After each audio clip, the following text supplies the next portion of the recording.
malestar continúa, porque el malestar tiene otras raíces, no es un asunto biológico. El malestar se considera, para su análisis, la historia individual y también la historia social. Es un sufrimiento femenino que tiene que ver con la subordinación de tipo social, ¿no? Y aquí, bueno, hablando abiertamente del malestar de las mujeres, como lo hace Mabel Burí, se refiere a la sensación subjetiva de un padecimiento psíquico que es producto, como dice Mabel, de condiciones opresivas de existencia, ¿sí? Y que se debe a normas excluyentes, conflicto entre situaciones contradictorias y situaciones incompatibles, que es el conflicto de deberes del que les hablaba y que aquí lo define un poco mejor, ¿no?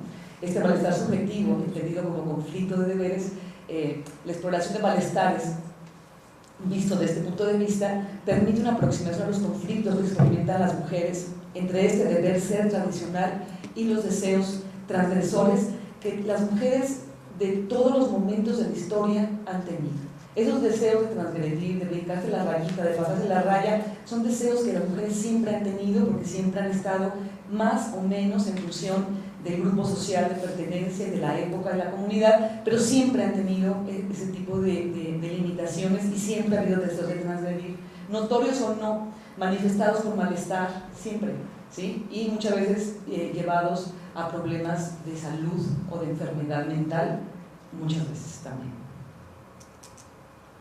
Entonces, un proyecto de investigación del que les voy a platicar con grafiquitas sin tardarme mucho, es el de malestares subjetivos de mujeres académicas dedicadas a la investigación en educación y salud.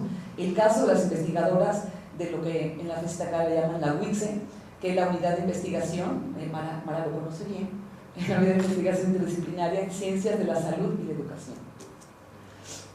Los malestares de las mujeres académicas son malestares emergentes, porque es emergente también este espacio de trabajo de las mujeres que va avanzando. Debo decirles que en Iztacala, por ejemplo, las mujeres son más jóvenes que en el resto de la UNAM, ¿sí? En Iztacala pues, es una sede también más joven. Hay muchas más mujeres que en el resto de la UNAM, ¿sí? Tiene como estas peculiaridades.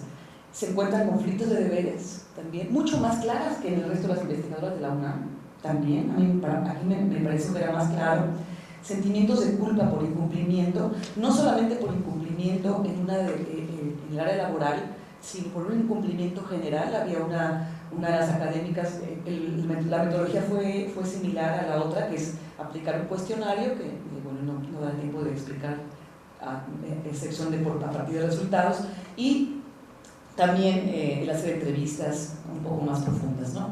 Esos sentimientos de culpa por incumplimiento, estaba yo recordando ahorita, había una académica que decía, bueno, es que yo estuve trabajando mucho en la academia tratando de llegar a hacer un doctorado, empecé el doctorado, no pude terminar porque la demanda de mis hijos era mucha, mi esposo no cooperaba, etc.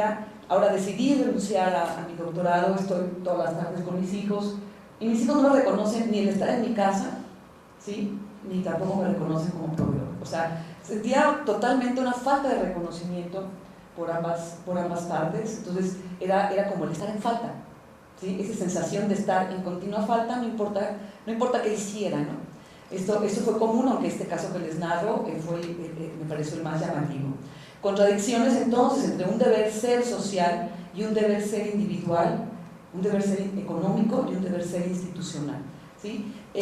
Muchas de las mujeres, por ejemplo de mi edad, ¿no? De nuestra edad, cuando ingresamos al ámbito académico, tanto para estudiar como para después trabajar, era como un logro para nosotras. Era un logro, era como una época difícil de lograr esas cosas, no todas las mujeres lo llegaban a hacer, era importante. Actualmente se llega a ver como un deber, ¿no? Es un avance también, y yo no quiero minimizarlo, el que las mujeres estén en el mercado de trabajo, que se vea como algo normalizado, ¿sí? Por lo menos en el área social en la que nos desenvolvemos nosotras, ¿sí? Eso está bien y ojalá se extienda. Sin embargo, no se han eliminado los deberes de otro tipo, que eran los deberes tradicionales, que las mujeres continúan teniendo. Eso ha sido una carga de trabajo adicional, un deber adicional a los deberes tradicionales de las mujeres, que de pronto son imposibles de manejar. Y además son deberes contradictorios, porque es el debe ser la mejor en cualquier esfera en la que tú te muevas, ¿no? Debes ser perfecta madre, perfecta esposa, y como académica pues tienes que terminar un doctorado y tienes que tener ingresos importantes, tienes que tener premios y tienes que tener, o sea, tienes que ser, ¿no? La supermujer, como decimos. Y son deberes contradictorios. Esto se vuelve parte para esas mujeres de la normalidad cotidiana. Y muchas veces la respuesta es la transgresión, la resistencia o la adaptación a las normas de género, y en función del tipo de la forma como se afronten estas contradicciones es que se llega a manifestar el malestar o la enfermedad. Entonces, algunos de los resultados, me obvio un poquito el detalle del procedimiento y de la metodología, porque va a ser muy clara cuando vean. Lo que elegí para mostrarles de resultados es, primero, la escolaridad máxima de académicas y académicos. No es muy diferente, y por eso quise mostrárselos, para que vean también en lo que no hay diferencia, que a mí me llama también mucho la atención la no diferencia. Aquí le llama productividad de uso del tiempo en académicas, a esta selección que había yo hecho. En productividad, medido en términos del número de proyectos en que participan. Perdón, ese de que había más maestría quiere decir que los hombres se pasan directo al doctorado porque después tienen más doctorados. ¿Cómo puede ser eso? No, es que la suma de hombre con hombre da 100% y la suma de mujer con mujer da 100%. Sí, pero si hay más hombres, más mujeres con maestría, acá los hombres tuvieron que hacer maestría, o por eso digo, muchos no hicieron maestría. Se fueron directo, eso fue lo que yo pensé también. Sí, no lo sé, no tengo.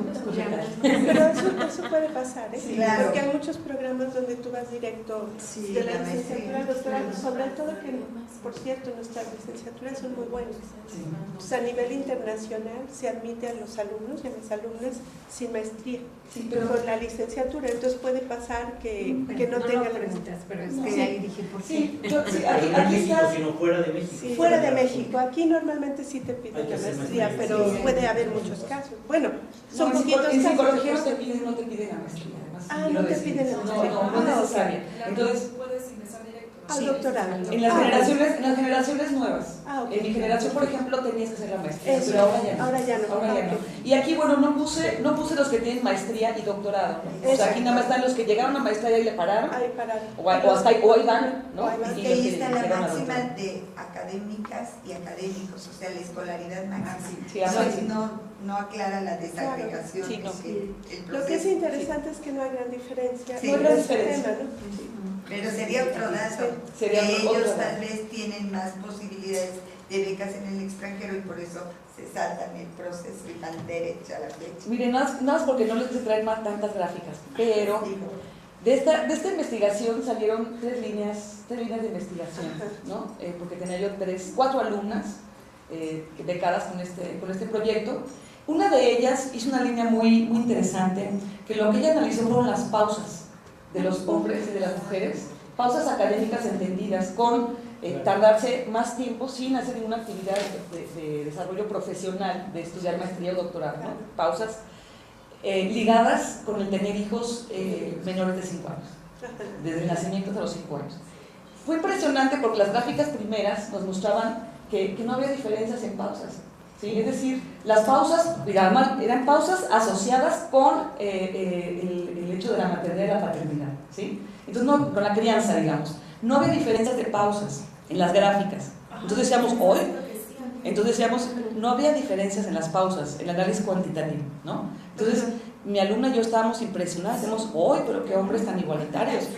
Los hombres hacen pausas bien largas para crear a sus hijos. Bueno, no sabemos si era para crear a sus hijos, pero por lo menos no había diferencias, pues hacían igual pausas. Entonces era muy importante, y aquí lo que se resaltó en este trabajo fue la importancia de hacer entrevistas. Si no importa si hacemos esto que es una foto cuantitativa, que no es realmente la mera neta del planeta, sino que siempre tenemos que hacer una entrevista, porque en la entrevista encontramos las respuestas de las mujeres. Bueno, ya dicho muy simple, las mujeres no había una que la pausa no tuviera que ver con la crianza, ¿sí? Aunque hubieran hecho algunas otras cosas, pero ellas hablaban de esas pausas respecto a su crianza.